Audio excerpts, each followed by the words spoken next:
अयोध्या का हार जाना मुख्यमंत्री योगी आदित्यनाथ के लिए एक बड़ा सेटबैक था, बल्कि पूरी बीजेपी के लिए एक बड़ा सेटबैक था। ऐसे में मिल्कीपुर का आज का ये उपचुनाव, जनता यहाँ पर क्या जनादेश देती है? क्या महाकुंभ को लेकर कोई एक सेंटिमेंट बन पाया है? क्या अखिलेश यादव का पीडीए अब फ्लॉप हो रहा है और हिंदू एक हो रहा है? ये ऐसे तमाम सवालों का जवाब 8 तारीख को मिल जाएगा। लेकिन एक बार फिर से मैं उस सनातनी संस्कृति का परिचय आपके सामने रख दूं जो इस वक्त आप तीर्थराज प्रयाग में देख रहे हैं। प्रयागराज जहां पर आस्था की डुबकी लगाई है अभी अभी प्रधानमंत्री नरेंद्र मोदी ने, और हम आपको जानकारी लगातार दे रहे हैं। ऐसा पहले से तय था कि प्रधानमंत्री जरूर आएंगे, वो आस्था की डुबकी जरूर लगाएंगे। 144 वर्षों के बाद जो संयोग बन रहा है उसे अब भला कौन चूकना चाहता है, और इसलिए प्रधानमंत्री नरेंद्र मोदी का पहुंचना भी यहाँ पर तय था। लेकिन हाँ, ये भी पहले से तय था कि जो 3 बड़े अमृत स्नान हैं उन दिनों को छोड़कर ही आज का दिन ये चयन किया गया है। ये विशेष तौर पर आज का दिन इसलिए चुना गया, तीनों अमृत स्नान हो चुके हैं। प्रधानमंत्री नरेंद्र मोदी यहाँ पूजा अर्चना करने के लिए पहुंच रहे हैं, और जहां अरविंद केजरीवाल परिवार के साथ वोट डालने पहुंचे तो यहाँ देख लीजिए योगी आदित्यनाथ पीछे आपको खड़े हुए दिखाई दे रहे हैं, और प्रधानमंत्री नरेंद्र मोदी मंत्रोच्चार के साथ यहाँ पूजा अर्चना करने के लिए आए हैं। ये तस्वीर अभी स्पष्ट नहीं है, तस्वीर आएगी सामने, लेकिन आप योगी आदित्यनाथ को वहां खड़े हुए देख रहे हैं। प्रधानमंत्री नरेंद्र मोदी हाथ हिलाकर अभिवादन स्वीकार कर रहे हैं। तो ये तस्वीरें जहां उनके सामने हजारों लाखों की संख्या में लोग स्नान कर रहे हैं, वहां पर योगी आदित्यनाथ पीछे खड़े हुए हैं, प्रधानमंत्री नरेंद्र मोदी आगे खड़े हुए हैं। अब से कुछ देर बाद ये पूजा शुरू होने वाली है।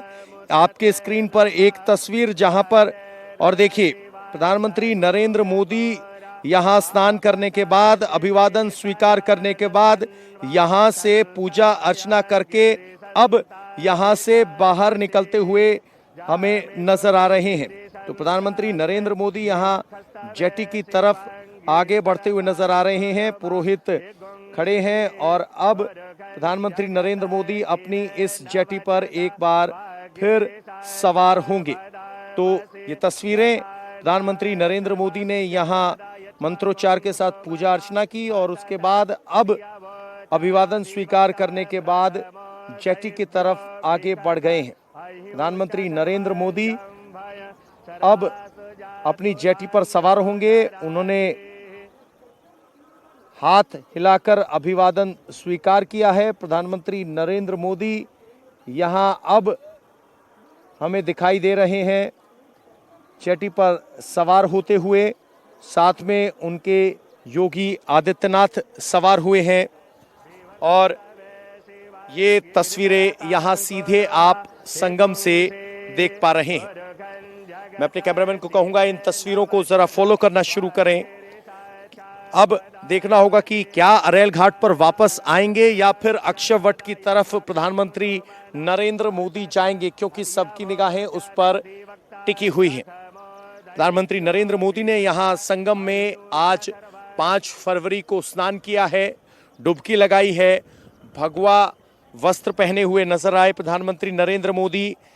पुलोवर जैकेट जिसको कहते हैं, उसके अलावा नीला कपड़ा था, गले में रुद्राक्ष की माला थी और हाथ में तुलसी की माला थी। और प्रधानमंत्री नरेंद्र मोदी अब नाव पर बैठकर यहां से निकल चुके हैं। आपकी स्क्रीन पर 3 तस्वीरें, पहली महाकुंभ में प्रधानमंत्री नरेंद्र मोदी की डुबकी, दूसरी गंगा आरती के बाद प्रधानमंत्री नरेंद्र मोदी का प्रस्थान, और तीसरी वोट डालने के लिए परिवार के साथ पहुंचे अरविंद केजरीवाल। तो मां गंगा की आरती करने के बाद अब यहां पर प्रधानमंत्री का काफिला आगे बढ़ चला है। उस नाव में एक बार फिर योगी आदित्यनाथ और प्रधानमंत्री मोदी आपको खड़े हुए दिखाई दे रहे हैं, मतलब बैठे हुए दिखाई दे रहे हैं, और अब वो आगे बढ़ चुके हैं। प्रधानमंत्री नरेंद्र मोदी लगभग 2 घंटे यहाँ प्रयागराज में रहने वाले हैं। अब उन्हें यहाँ से आगे अक्षयवट की तरफ जाना है, ये जानकारी हमें फिलहाल मिल रही है। तो प्रधानमंत्री नरेंद्र मोदी अपना स्नान पूर्ण कर चुके हैं, डुबकी लगाई है। जब डुबकी लगाई तो भगवा कलर की एक पुलोवर जैकेट पहनी थी, नीले कलर का स्कार्फ उनके गले में था, गले में रुद्राक्ष की माला और हाथ में तुलसी माला हम स्पष्ट देख रहे हैं। अंजलि के साथ सूर्य को अर्घ दिया, मंत्रोच्चार किया, जिसको गुरु मंत्र या बीज मंत्र कहा जाता है, उसका उच्चारण किया। और अब प्रधानमंत्री नरेंद्र मोदी घाट पर स्नान कर रहे लोगों के बेहद करीब से गुजरते हुए, अभिवादन करते हुए, आगे बढ़ते हुए हमें स्पष्ट तौर पर दिखाई दे रहे हैं। तो देखिए किस तरीके से जनता भी उनका अभिवादन करने के लिए घाट पर आतुर है, वो तस्वीरें भी हम देख पा रहे हैं।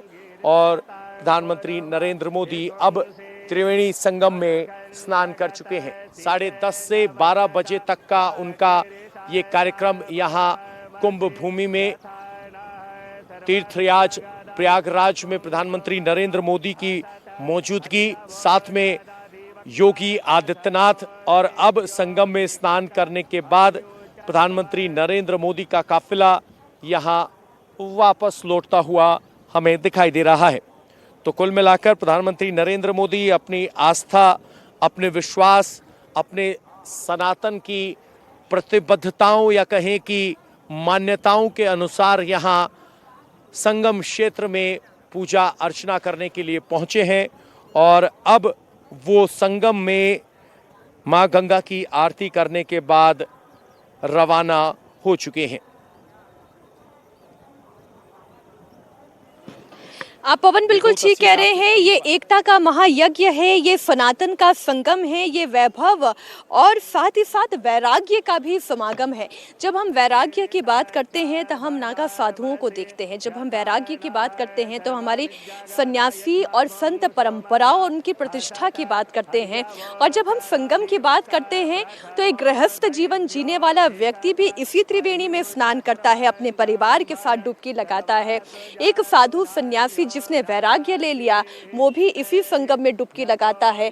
और एक देश के मुख्यमंत्री, एक प्रदेश के मुख्यमंत्री, एक देश के प्रधानमंत्री जो अपनी अपनी आस्थाओं को अपने हृदय में समेटे हुए, अपने अपने राजधर्म का पालन करते हुए, अपने कर्तव्य पथ की तरफ अडिग आगे बढ़ते हुए वो भी इसी त्रिवेणी में आकर स्नान करते हैं। एकता का इससे बड़ा परिचय और क्या हो सकता है कि जो सत्ता में सत्ताधीश हैं वो भी यहाँ आकर स्नान कर रहे हैं, जो विपक्ष में हैं वो भी यहाँ पर आकर स्नान कर रहे हैं। जिन्हें चाह है कुर्सी की उन्हें भी इसी त्रिवेणी में आना होगा, और जो कुर्सी पर आसीन हैं उनकी आस्था तो उन्हें स्वतः ही यहाँ पर खींच कर ले आती है।